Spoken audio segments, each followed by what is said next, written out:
성도 여러분, 보고 싶었습니다. 네. 예, 건강한 모습으로 또 이렇게 다시금 뵐 수 있도록 하신 하나님께 감사를 드립니다. 여러분 여행 좋아하십니까?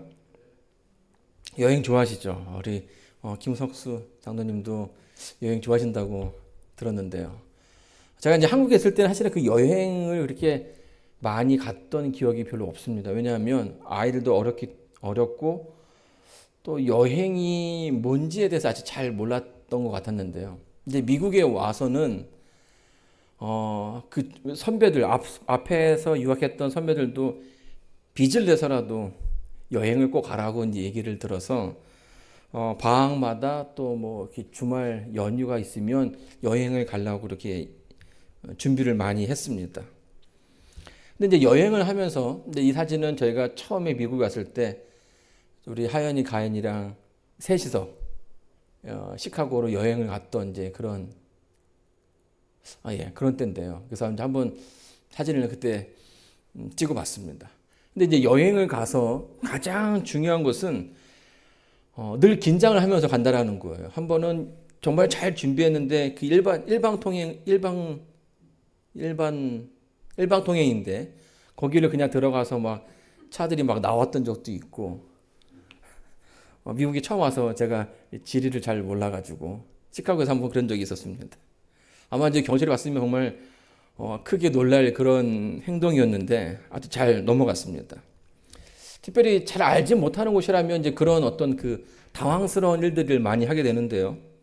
이제 그러다 보니까 제가 준비를 좀 잘합니다. 그래서 막 뭐 차를 빌리는 것부터 시작해가지고 점심을 어디서 먹을 거고 또 어떻게 이동할 거고 또 뭘 볼 건지 뭐 하루에 하나를 볼 건지 아니면 두 개를 볼 건지 뭐 이런 것들도 다 준비를 하고요.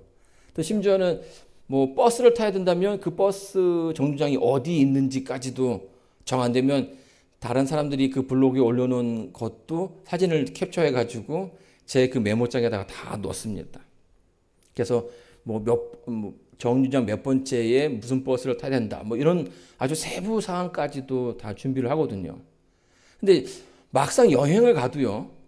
다 준비한 것처럼 보여도 항상 뭔가 좀 빈 그런 공간이 생기게 됩니다. 그리고 어떻게 합니까? 그러면 그렇게 예기치 않은 일들이 당하게 되면 굉장히 긴장하게 되고 걱정을 하게 되죠. 준비한 길과 달랐을 때에 우리가 이제 그런 당황함을 경험하게 됩니다. 근데 우리 신앙도요, 마찬가지로 어떤 여정처럼 우리가 잘 준비해서 주님 오시는 그날까지 내 이 믿음을 잘 지켜서 가야겠다라고 생각하는데요. 신앙을 하면 할수록 우리의 그 삶 속에 이 변수들이 너무나 많다라는 거죠. 여러분, 그럴 때 어떻게 그 어려움을 또 그 위기를 극복해 가십니까? 우리 성경 요한 3서 1장 2절에 있는 말씀 한번 다 같이 읽어보도록 하겠습니다. 읽겠습니다. 시작. 사랑하는 자여, 내 영혼이 잘됨 같이 내가 범사에 잘되고 강건하기를 내가 간구하노라. 여러분, 요한 3서 1장 2절에 있는 말씀은 굉장히 유명한 말씀이죠. 여러분 어디서 많이 봤을까요? 이 성경절을. 삼육두에도 이게 아주 간략하게 성구가 적혀져 있습니다. 그래서 이 두유를 마시는 분들이 건강하고 강건하기를 바라는 그런 마음이 담겨져 있죠. 자, 그런데요, 이 내용을 여러분 아시는 것처럼 이 여의도 순복음교회 조용기 목사가 삼박자 구원이라는 어떤 그 법칙을 만들었다고 해야 되나요? 그래서 예수를 믿으면 구원을 받는 축복이 있고 범사에 잘 되는 축복이 있고 건강해지는 축복이 있다라고 설교를 했습니다. 그래서 이 교회 성장학으로 보게 되면 우리나라뿐만 아니라 전 세계에서 단일리 교회로서 가장 많은 신도를 가지고 있는 교회가 여의도 순복음교회입니다. 그리고 이 순복음교회가 폭발적으로 성장했던 그 시기가 저희 나라가 이제 아시안 게임하고 올림픽하고 하면서 이 폭발적으로 성장했던 이제 그 시기에 맞물려서 이 교회가 성장을 했죠. 그래서 뭐 어마어마한 뭐 교회의 그 신도들이 엄청 많다라고 이야기합니다. 근데 우리가 이제 신앙을 하면서 느끼는 것은 뭐냐면요. 하나님의 자녀가 된다라는 것은 당연히 복을 받아야 한다라고 생각을 합니다. 그렇죠? 내 아버지가 누구라는 것입니까? 하나님이라는 거죠. 우리는 하나님의 아들이고 하나님의 딸이라는 거예요. 그러니까 내가 누구의 아들, 누구의 딸 할 때에 그 누구가 굉장히 중요합니다. 1957년에 여러분 혹시 이강석 사건을 아십니까? 이강석. 굉장히 그 대한민국을 아주 떠들썩하게 했던 이제 그런 사건이었는데요. 경주의 한 다방을 찾은 이 경주 경찰서장 앞에 한 청년이 서게 됩니다. 근데 그 청년이 이제 막 갓 20살 넘은 아주 젊은 청년이었는데 자기를 뭐라고 설명하냐면 나는 이강석이요 라고 얘기를 했어요. 근데 이강석이 누구냐면 여기 보게 되면 이제 이 가운데가 누굽니까? 이승만 대통령이 있죠. 그리고 이 오른쪽 맨 오른쪽은 누굽니까? 이기붕 의장. 예. 그리고 이제 그 와이프들이 이제 있는데요. 이강석은 이기붕 의장의 장남이자 이승만 대통령의 양 아들이었어요.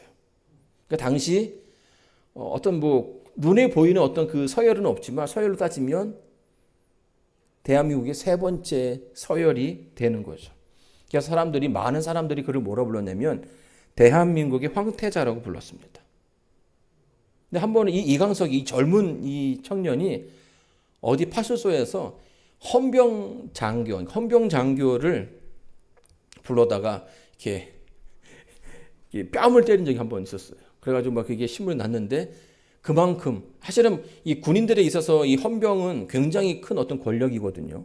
모든 그러니까 군 계급을 막론하고 헌병이 잡아가면 다 끌려가는 그런 시대였는데 그렇게 기세등등했던 헌병 장교의 뺨을 때릴 정도로 그럴 수 있는 그런 사람이었다라는 거예요.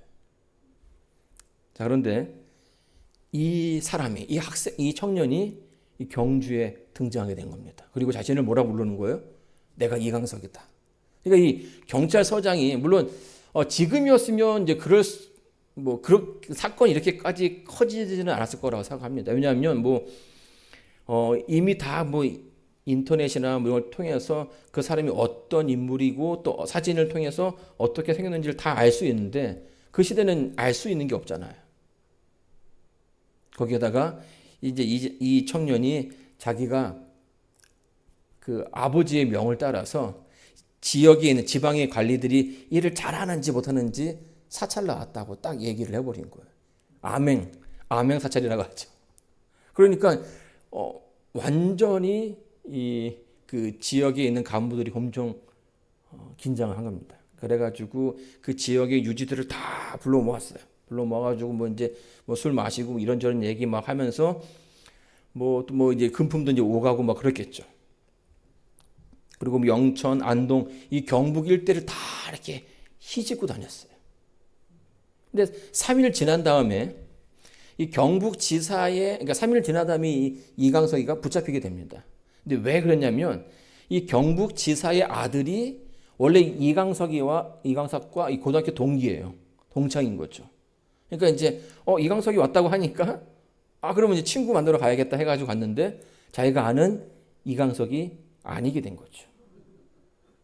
그래가지고 정말 잘 넘어갈 수 있었는데 거기서 걸려서 이제 감옥에 들어가는 그래서 이제 신문에 크게 날 정도로 굉장히 큰 이슈였습니다. 여러분 이제 이 이야기만 하더라도요. 누군가의 아들이라는 것, 특별히 어떤 그 권세에 있는 사람의 아들이 된다라는 것은 그만큼 큰 어떤 혜택이 있다라는 뜻입니다.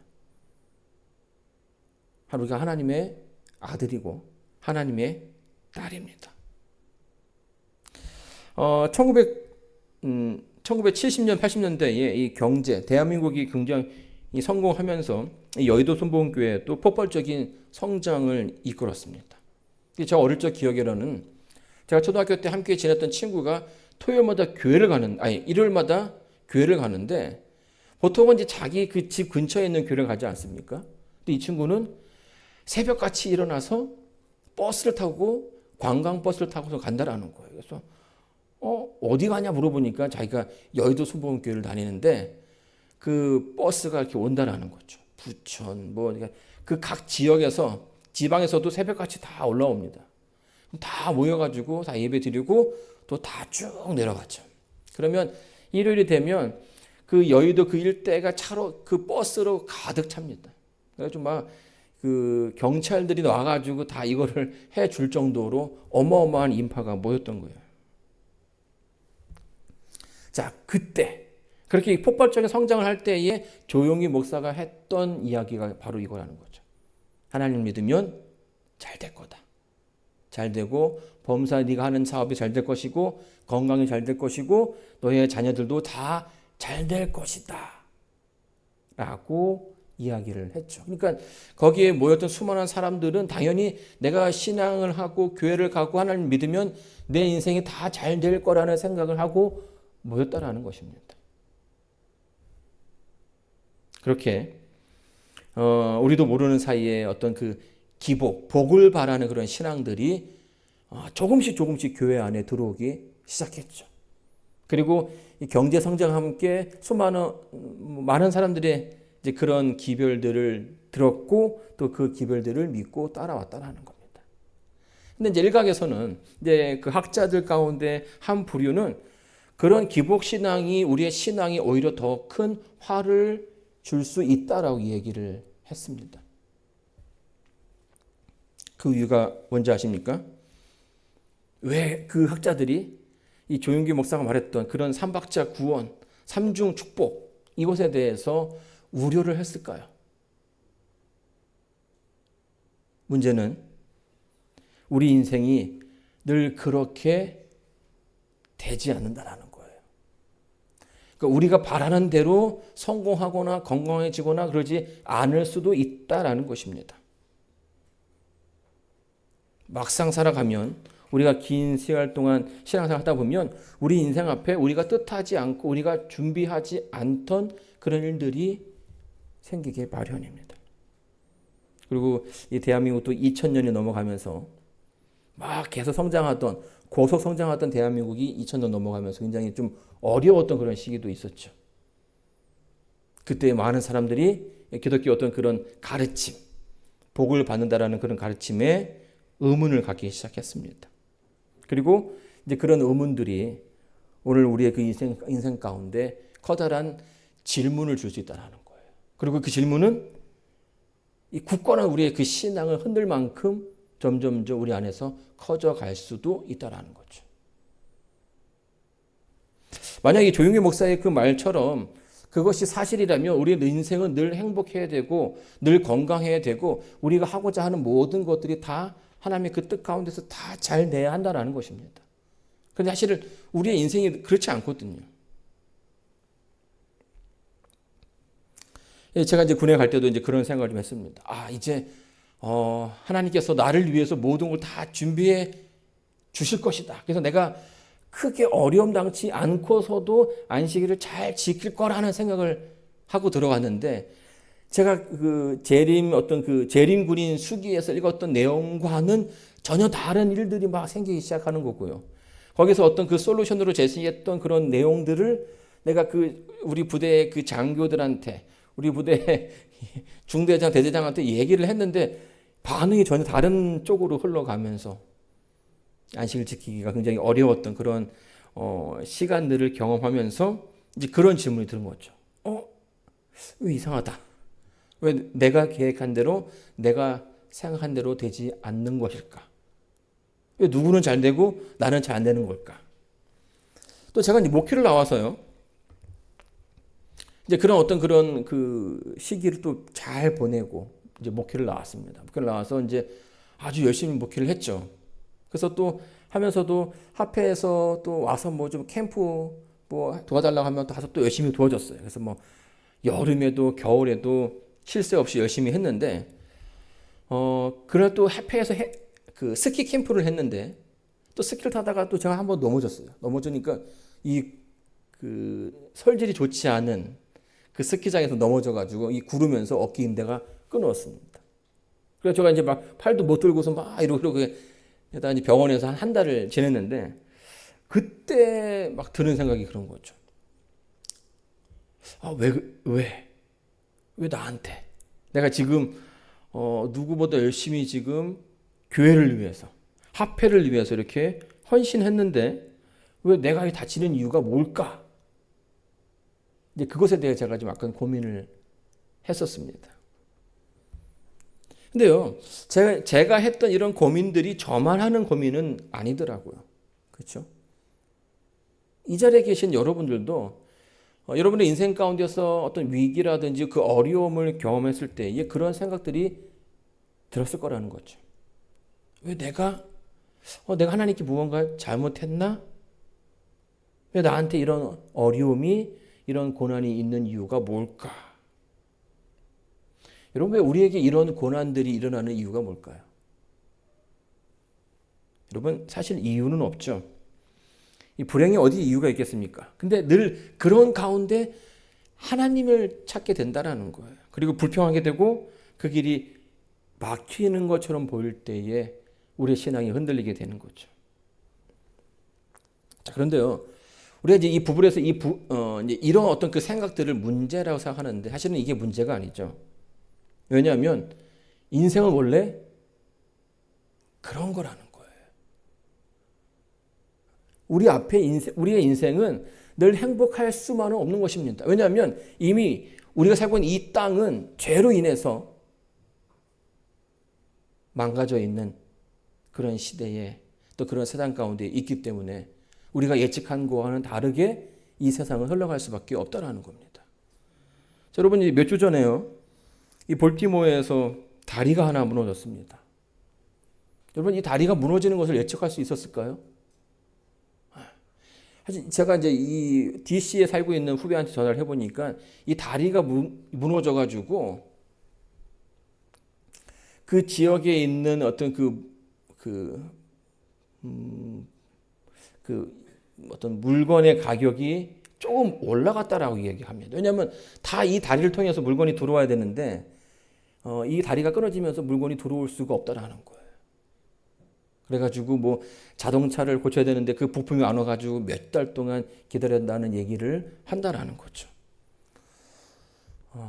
우리는 좀 편하게 지나고 있지만요, 또 지구의 한편에서는 전쟁 가운데 하루하루를 걱정과 불안으로 살아가는 일이 있습니다. 그들의 그 인생 가운데 전쟁이 일어날 것을 원했던 사람이 있을까요? 일어날 것이라고 예측했던 사람이 있을까요? 그렇지 않다라는 거예요. 우리 2년 전에 있었던 팬데믹도 마찬가지죠. 누구도 예상하지 못했던 그런 일들이 우리 인생 가운데 갑작스럽게 올 수 있다는 거예요. 그리고 그런 위기를 맞을 때에 우리가 잘못 학습된 어떤 그런 신앙의 모습으로 인해서 그 가운데 흔들리게 되고 그 가운데 우리 신앙에 대해서 의문을 갖게 된다는 거죠. 신앙이 흔들릴 수 있다는 거예요. 제가 이제 캘리포니아에 오니까요, 너무 좋더라고요. 그리고 이제 저희 왔을 때에 주변에 있는 분들이 늘 하는 말씀이 여기 날씨가 정말 좋지 않냐고 계속 물어보는 거예요. 여기는 모기도 없고 여기는 그렇게 덥지도 않고 그렇게 춥지도 않고 집에 에어컨도 없어도 되고 또 히터가 없어도 된다고 그렇게 얘기를 하시더라고요. 제가 이제 아주 추운 미시간에서 왔지만은 얼마나 여기 날씨가 좋길래 이렇게 말씀을 하시나 이제 이런 생각이 들었습니다. 그래서 이제 그런 생각이 들었는데 제가 이제 보니까 한 5년 정도가 이제 돼가는 것 같아요. 근데 이 5년 동안 저도 모르는 사이에 저의 어떤 이 신체가 좀 바뀌었어요. 이제는 다른 동네를 가기가 굉장히 힘들더라고요. 예전에는 이 시간에는 영하 이렇게 30도까지 막 내려가지고 이 숨만 쉬어도 막 밖에 나가면 이 숨만 쉬면 이 얼굴이 막 이렇게 좀 어는 것 같은 그런 느낌이 들었던 곳에서 살았는데요. 이제는 그런 추위는 경험할 수가 없습니다. 여기는 얼음이 얼지 않잖아요. 그렇죠? 근데 이상하게 이 겨울철에 이 찬바람이 싹 들어오면 뭔가 이렇게 뼈가 시리는 그런 추위를 느끼기 시작했고요. 여름엔 더 하더라고요. 저희는 여름에도 이제 창문을 다 열어놓으면 이 시원한 바람이 솔솔솔 들어옵니다. 그러면 그 찬 기운에 잠이 잘 오는데 제가 한 번은 이제 베이커스필드에 제 아는 또 선배가 있어가지고 한 번은 9월인가 잠깐 이제 여행을 뭐 놀러 간 거죠. 놀러 갔는데 집이 너무 뜨거운 거예요. 분명히 에어컨을 틀었는데도 그리고 또 특별히 저희가 이제 온다고 해가지고 평소보다 한 2도를 낮췄다라고 하는데도 뭐 도무지 어떻게 할 수가 없더라고요. 그래서 막 바닥에 그 이제 뭐 타일로 하니까 바닥에 막 앉아 있어가지고 뭐 억지로 열을 식히고 있는데 저녁 이제 9시가 됐습니다. 이제 좀 시원해졌겠지 해가지고 이제 창문을 탁 열었는데 갑자기 그 뜨거운 바람이 확 들어오면서 막 이 정말 기대했던 것과 다른 어떤 그런 그 환경을 맞이하니까 정신이 없더라고요. 그래서 결국에 그날 저희가 뭐 다 약속한 건 아니었지만 방을 막 따로 줘가지고 했는데 저희 식구들이 막 1시, 2시까지 잠을 못 자고서 계속 샤워가 나면 좀 시원해지겠지 했는데 그게 안 되더라고요. 그래서 제가 이제 처음에 올 때는요, 미시간에서 왔기 때문에 뭐 이 정도 추위는 아무것도 아니라 생각했는데 그래서 막 겨울에도 막 반팔 입고 다니고 막 그랬거든요. 근데 5년 만에 제가 이렇게 변한 겁니다. 익숙해진 거죠. 그리고 그 익숙함의 가장 큰 문제는 뭐예요? 거기에 너무 잘 적응이 돼서 다른 환경에 노출될 때에 더 크게 더 많이 어려움을 겪게 된다는 것입니다. 여러분, 우리의 신앙도 마찬가지예요. 정말 잘 해오다가도 그 어려움이 없을 거라는 생각으로 살아왔을 때에 이 어려움이 우리의 그 신앙을 흔드는 커다란 도구가 되는 거죠. 근데 이 통념상, 사회 통념상 어떤 우리가 이제 그 불안한 마음을 갖게 될 때에는요, 이 불안한 마음은 어떤 때 우리가 느낍니까? 내가 지금 하는 게 무언가 잘못되었다라고 생각될 때 그 불안한 마음을 느끼는 것 아니겠습니까? 그렇죠? 근데 그런 마음들이 우리의 그 신앙 가운데 찾아온다라는 거예요. 어려움을 만날 때에, 힘든 어떤 고난을 겪게 될 때에 우리가 그런 마음을 갖게 되고, 이 불안한 마음은 좋은 마음이 아닌데 하면서 내가 지금 가는 길이 맞는지 틀리는지 그 가운데서 혼란을 겪게 된다는 거예요. 우리가 그렇게 신앙을 어렵게 할 수 있다는 거죠. 자, 그런데 여러분, 이제 우리가 이런 가운데 커다란 어려움을 만날 때 늘 잊지 말아야 할 것은 그런 감정으로 나의 그 신앙이 잘 되고 있는지 잘못되고 있는지를 평가해서는 안 된다는 거예요. 그런 감정이 우리에게 잘잘못을 알려주지 않는다는 거죠. 오히려 우리가 그 순간에 매 순간 확인해야 되는 것은 뭐냐면 내가 지금 하나님과 함께하고 있느냐 그렇지 않느냐를 확인을 해야 됩니다. 여러분, 이제 성경 말씀 누가복음 2장 34절 35절의 말씀을 보게 되면요, 이렇게 설명합니다.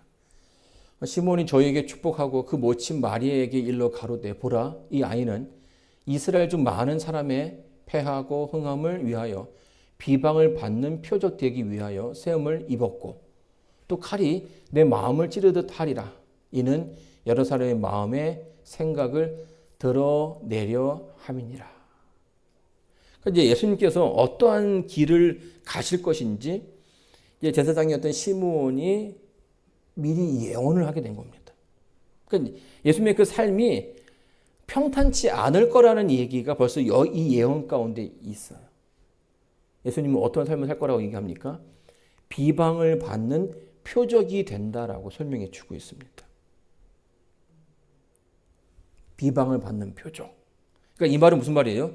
많은 사람들로부터 계속 어떤 그 비방을 받는 그 대상이 될 거라는 것을 이미 예언 가운데서 드러나고 있다는 것입니다. 여러분, 예수님께서는요, 그분의 가시는 그 길을 보게 되면 사람들이 그 죄를 지적하는 일들을 많이 하셨죠.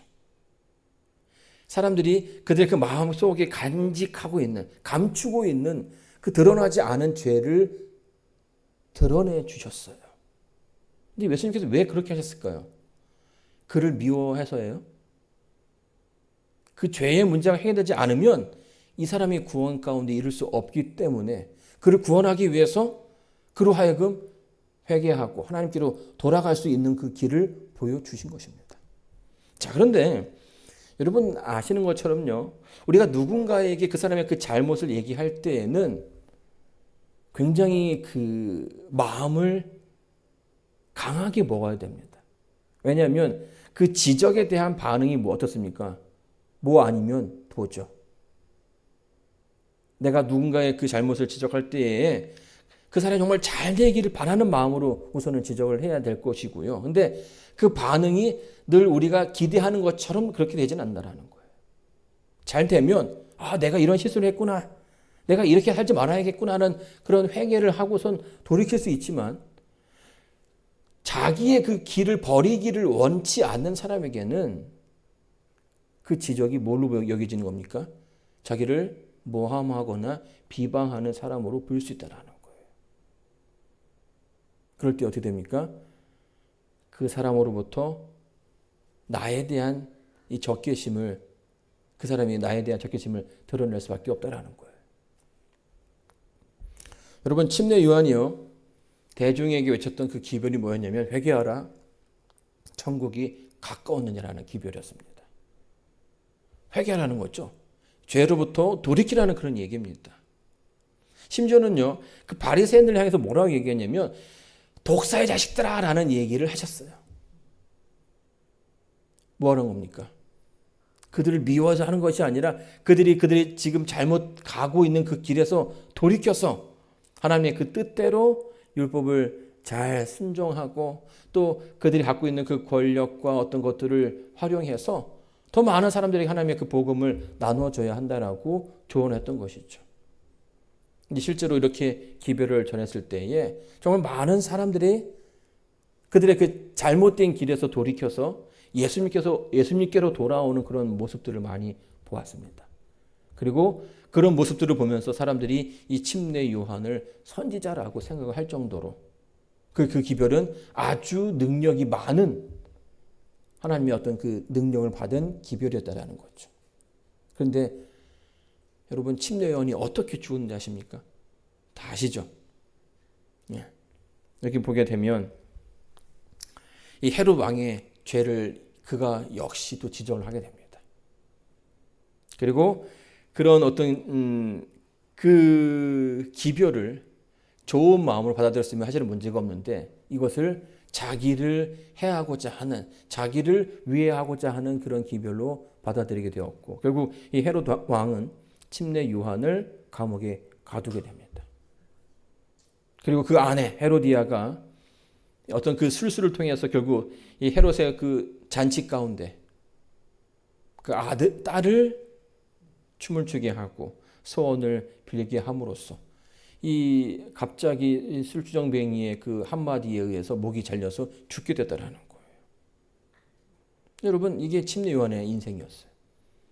바른 말, 하나님의 뜻대로 바른 말을 했을 때에 다가왔던, 주어진 그의 인생의 결말이었죠. 예수님도요, 예수님의 그 사역을 보게 되면요, 그 3년 반 동의 사역 동안 많은 사람들에게 인정받고 도움을 주기도 했지만 또 오히려 예수님을 죽이고자 했던 사람들도 굉장히 많이 만나는 장면들을 좀 볼 수가 있습니다. 늘 그 인생이 평탄치 않았습니다. 누가복음 2장 46절로 47절을 보게 되면 예수님께서 어린 시절에 이런 때가 있었습니다. 사흘 후에 성전에서 만난즉 그가 선생들 중에 앉으사 저희에게 듣기도 하시며 묻기도 하시니 듣는 자가 다 그 지혜와 대답을 기이 여기더라.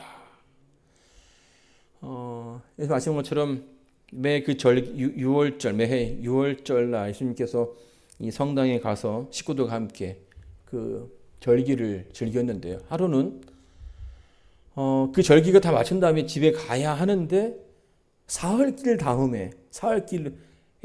가서 그 부모들이 아들이 없던 사실을 발견하게 됩니다. 그렇죠? 아들을 잃어버린 거예요. 그래가지고 부랴부랴 다시 돌아가서 보니까 그 아들이 랍비들과 함께 이렇게 얘기를 하는 그런 장면을 보게 된 거죠. 근데 예수님은요, 이 랍비들과 토론할 정도로 어떤 그 율법에 정통했던 또 하나님의 말씀에 정통했던 그런 사람이었습니다. 그리고 예언의 보게 되면 그때의 이 랍비들이 예수 그리스도를 통해서 받았던 어떤 그 진리, 어떤 그 성경에 다시금 해석된 그 부분들을 잘 지켜서 그들의 그 삶 속에서 어떤 그 변화와 개혁을 이루었더라면 큰 변화가 그 예루살렘에 있었을 거라는 이런 얘기를 하고 있습니다. 자, 그런데 문제는 뭐예요? 그들이 예수님의 그 말에 귀를 기울이지 않았다라는 겁니다. 그리고 심지어는 이제 그들이 그 예수님의 어떤 그 말에 귀 기울이지 못했던 이유 중에 하나는 뭐냐면 예수님의 그 말이 그 유대의 랍비들의 어떤 그 전통과는 다른 뜻을 전했기 때문인 것이죠. 그리고 이제 성경에 대한 그런 해석들이 이런 장면들이 계속 많이 나온다라는 거예요. 그러니까 여러분 예수님께서 그 사복음서에서 보여주신 그 행동들을 보게 되면 그 당시 랍비들로서는 수긍하기가 어려운 것들이 굉장히 많았습니다. 예를 들면 그런 거죠. 안식일에 병자를 고치는 일이 맞느냐 틀리느냐. 그리고 또 예수님은 제자들과 함께 안식일에 이삭을 뜯어다가 먹으셨죠. 그리고 이방인을 만나기도 하고 이방인과 함께 밥을 먹기도 하고 또 그들을 축복하시는 그런 모습들. 그러니까 기존의 그 유대의 그 랍비들이 선생들이 하지 못했던 그런 길들을 예수님께서 가셨다라는 거예요.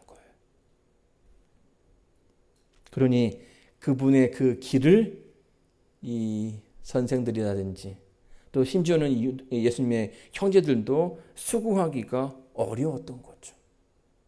근데 이제 그런 반응들, 그러니까 예수님도 어릴 적에 내가 하나님의 뜻대로 살아야 한다라고 결심을 하고 살아갔을 때 많은 사람들이 그것을 이렇게 수긍했으면 참 좋았을 텐데 핵심적인 멤버들이 그런 것들을 잘 수긍하지 못했다라는 거죠.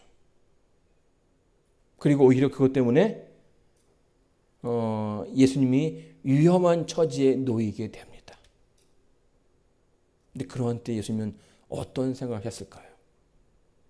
내가 하나님의 뜻을 이렇게 하고 있는데 하나님 말씀대로 살아가고 있는데 나를 싫어하고 나를 죽이려 하고 나를 어렵게 하려는 그런 사람들, 예수님도 충분히 내가 지금 가는 길이 그 길이 맞는가라는 생각을 할 수도 있었다라는 거죠. 자, 그런데 그럼에도 불구하고 예수님이 작은 아이였음에도 불구하고 그 랍비들 앞에서 당당하게 하나님의 말씀을, 하나님의 그 기별을 전할 수 있었던 이유는 무엇일까요? 사람들 앞에서 주저하지 않고 기별을 전했던 이유는 그 모든 것들이 다 성경에 기록되어져 있는 것이기 때문이었죠. 하나님의 분명한 뜻이 있는 기록이었기 때문에 그 가운데서 예수님은 더 큰 확신 가운데서, 그러니까 사람들의 어떤 그 반응에 의해서 내가 지금 처해 있는 상황을 통해서 나의 신앙을 확인했던 것이 아니라 예수님은 순간순간마다 이 말씀을 통해서 그 기별을 확인하셨다라는 겁니다. 특별히 예수님께서 그 시험 당하시는 그 장면을 보게 되면 그 순간순간마다 뭘 사용하십니까? 예수님은 기록되었을 때 라는 그 말씀을 통해서 그 위기를 이겨나는 모습들을 보여주게 됩니다. 사실은 예수님은 그 순간에 하나님의 어떤 그 권위로서 사단을 물리칠 수 있는 그 능력을 가지신 분이셨습니다. 그렇죠? 그런데 끊임없이 계속 말씀을 통해서 사단을 상대하고자 노력하셨죠. 그 가운데 우리에게 주는 교훈이 있다라는 것이에요.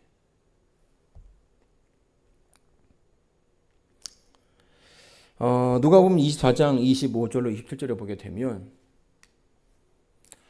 가라사대 미련하고 선지자들의 말한 모든 것을 마음에 더디 믿는 자들이여 그리스도가 이런 고난을 받고 자기의 영광이 들어가야 할 것이 아니냐 하시고 이에 모세와 및 모든 선지자의 글로 시작하여 모든 성경에 쓴 바 자기에게 관한 것을 자세히 설명하시니라.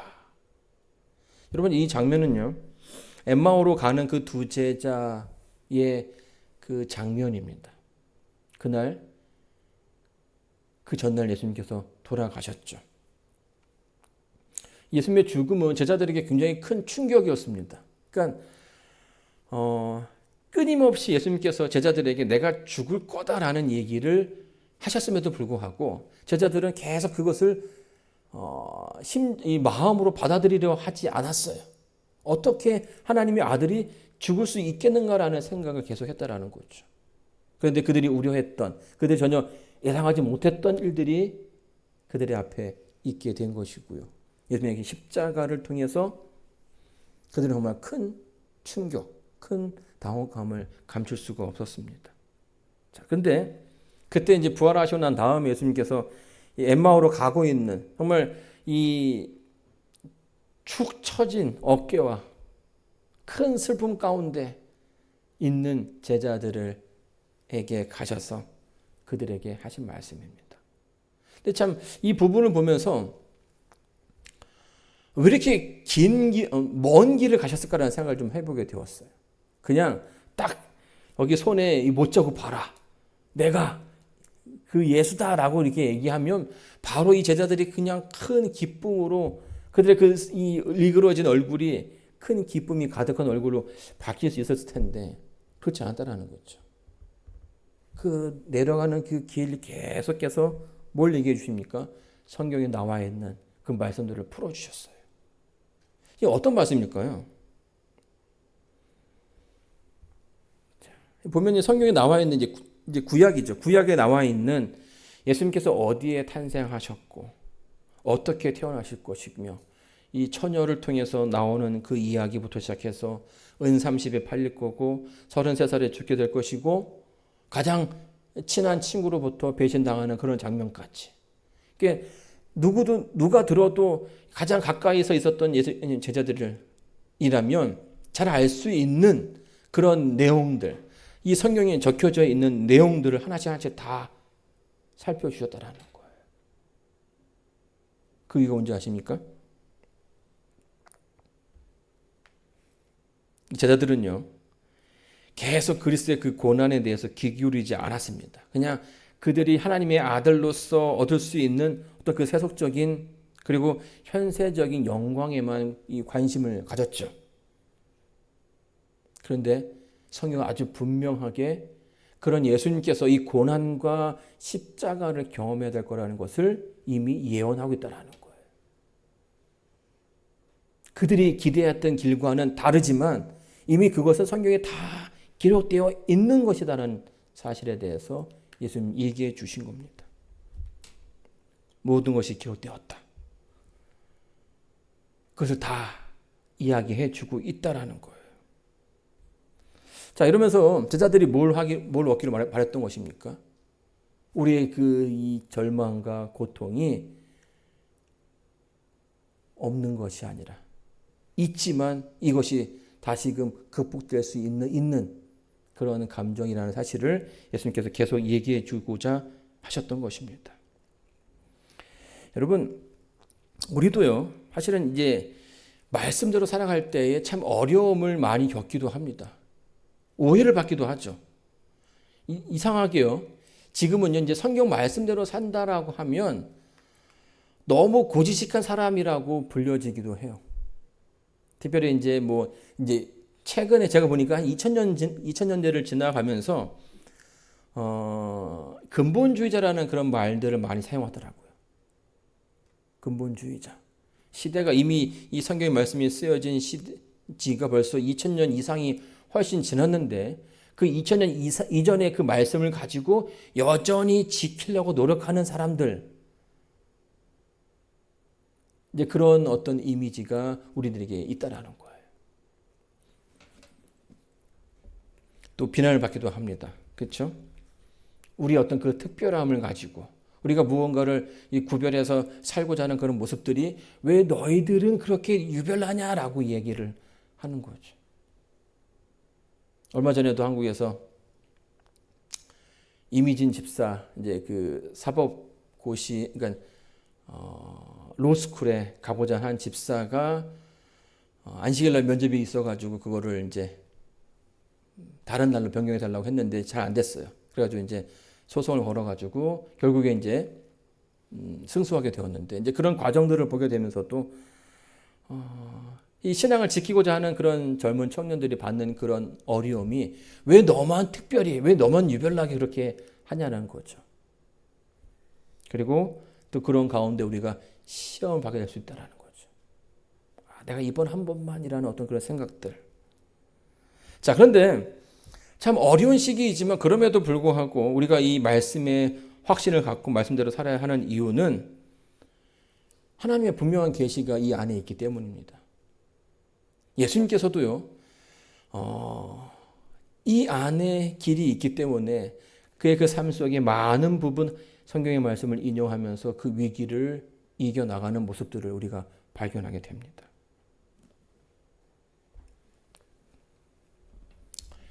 행위에 완전하여 여호와의 법에 행하는 자가 복이 있으며 여호와의 증거를 지키고 전심으로 여호와를 구하는 자가 복이 있도다. 실로 저희는 불의를 행치 아니하고 주의 도를 행하는 도다.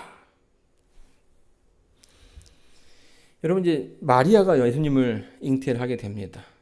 근데 그 시므온이 얘기했던 그런 그 예언들, 예수님이 어떠한 삶을 살 거라는 그런 예언들을 다 기억했지만 어머니의 바람은 그 아들이 잘 되기를 바랬겠죠. 건강을 바라고 사람들로부터 인정받고 또 사람들로부터 칭송받는 그 길을 걷기를 바랬습니다. 근데 예수님께서 그 추구하는 그 길은 사람들이 기대했던 길과는 다른 길이었어요. 오히려 사람들로부터 손가락질 당하고 또 권세 있는 사람들로부터 비난받고 그들에게 죽음의 위협까지도 받는 그런 길을 계속 가는 것입니다. 근데 그런 불안한 마음 가운데 어머니로서는 이제 그런 불안한 마음이 들었겠죠. 근데 그때마다 예수님께서는 그 어머니에게 성경에 있는 말씀을 읽어주셨어요. 내가 가는 그 길은 어머니 생각하는 그런 길이 아니라 성경이 이미 나의 길을 이렇게 말씀해 주고 있습니다. 그리고 그럴 때면 마리아가 그 말씀을 통해서 큰 위로를 받았다라고 요한계시는 설명해 주고 있어요. 여러분, 우리가 신앙생활을 할 때에 하나님 말씀을 뵙고요, 하나님 말씀을 듣고 하나님 말씀대로 살려고 할 때에 때로는 그렇지 못한 어떤 그 어려움 가운데 또 열심히 지키고자 하지만 주변의 그 반응이 내가 기대한 것과 다르기 때문에 불안함을 느낄 때가 있을 줄 압니다. 그러나 그 불안한 감정이 우리에게 두려움을 줄 필요는 없다라는 거예요. 오히려 그럴 때마다 우리는 다시금 이 말씀 속에서 확신을 찾아야 되고요. 이 말씀 가운데서 하나님의 어떤 그 약속을 발견해야 됩니다. 이것이 신앙의 선조들이 그 어려움을 이겨내는 그런 방법이었다라는 거예요. 저희가 평온함을 인하여 기뻐하는 중에 여호와께서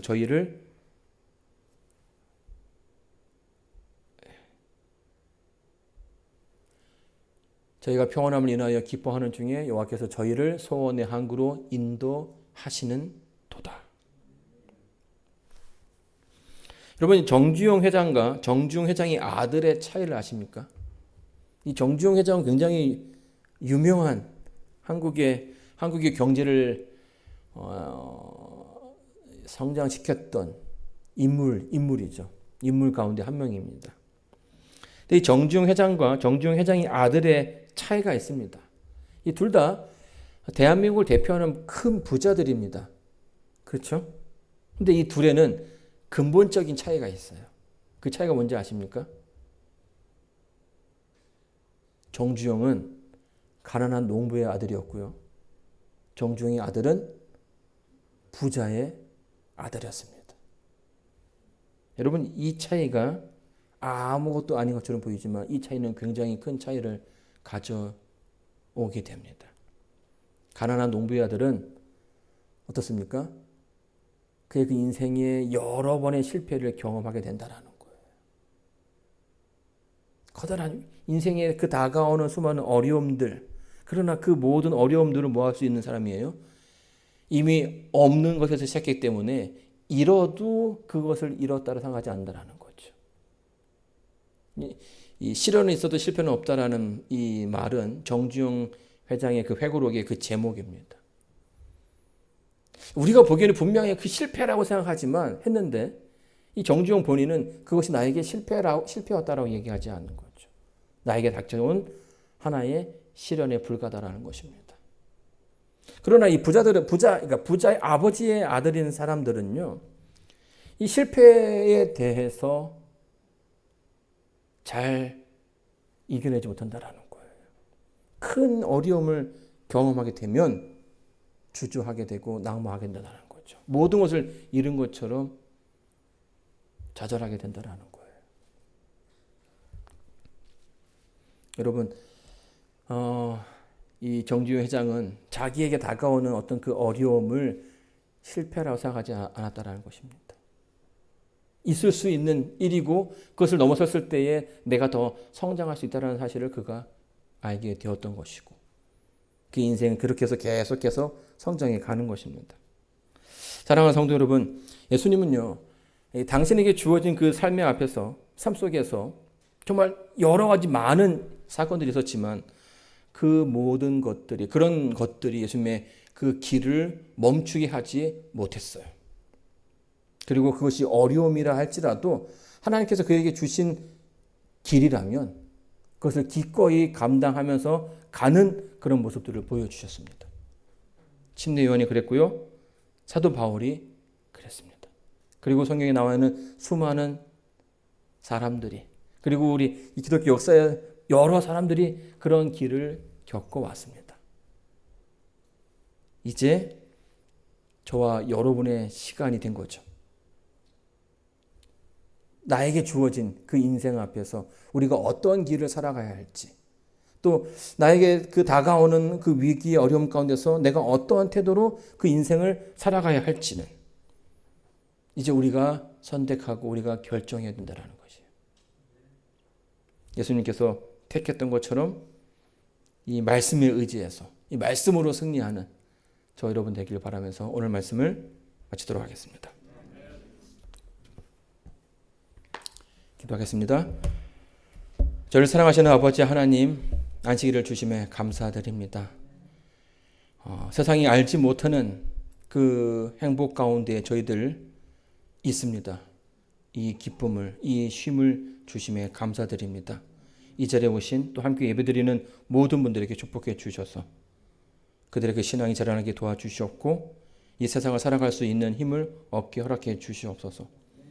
저희들 말씀처럼 매 순간순간마다 저희들의 감정에 휩쓸리지 않고 또 환경에 무너지는 것이 아니라 말씀 위에서 굳게 서는 저희들 되게 허락해 주시옵소서. 주님 오시는 그날까지 저희들의 그 굳은 믿음을 지킬 수 있도록 도와주시기 바라며 저를 사랑하시는 예수님 이름으로 기도드리옵나이다.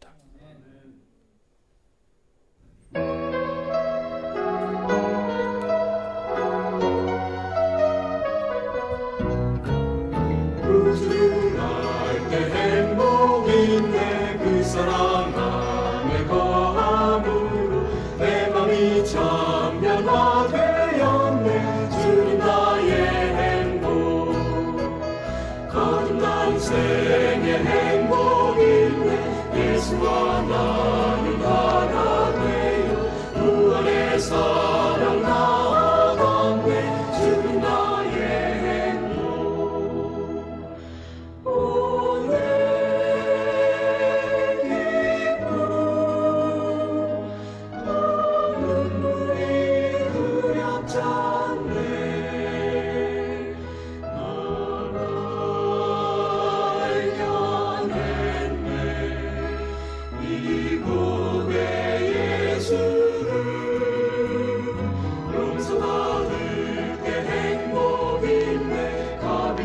인생을 살게